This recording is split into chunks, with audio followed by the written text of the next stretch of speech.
In the course of time, the king of the Ammonites died, and his son Hanun succeeded him as king.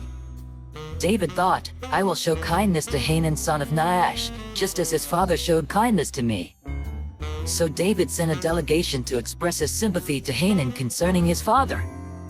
When David's men came to the land of the Ammonites, the Ammonite commanders said to Hanun their lord, Do you think David is honoring your father by sending envoys to you to express sympathy? Hasn't David sent them to you only to explore the city and spy it out and overthrow it? So Hanun seized David's envoys, shaved off half of each man's beard, cut off their garments at the buttocks, and sent them away. When David was told about this, he sent messengers to meet the men, for they were greatly humiliated. The king said, Stay at Jericho till your beards have grown, and then come back. When the Ammonites realized that they had become obnoxious to David, they hired 20,000 Aramean foot soldiers from Beth-rehob and Zobah, as well as the king of Makkah with 1,000 men, and also 12,000 men from Tob. On hearing this, David sent Joab out with the entire army of fighting men. The Ammonites came out and drew up in battle formation at the entrance of their city gate, while the Arameans of Zobah and Rehob and the men of Tob and Makkah were by themselves in the open country. Joab saw that there were battle lines in front of him and behind him, so he selected some of the best troops in Israel and deployed them against the Arameans. He put the rest of the men under the command of Abishai his brother and deployed them against the Ammonites. Joab said, If the Arameans are too strong for me, then you are to come to my rescue. But if the Ammonites are too strong for you, then I will come to rescue you. Be strong, and let us fight bravely for our people and the cities of our God. The Lord will do what is good in his sight.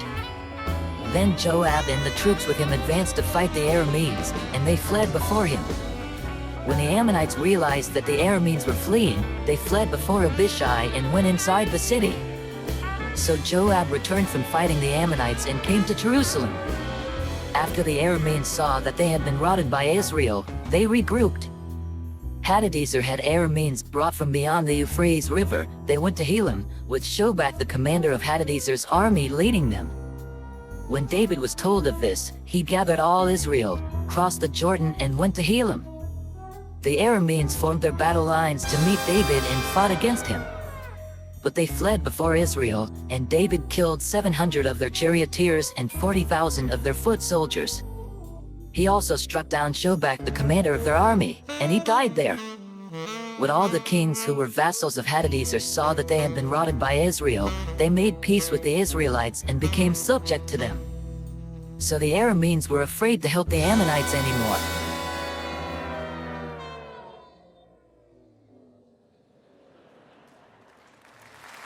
Come, follow me, and I will send you out to fish for people.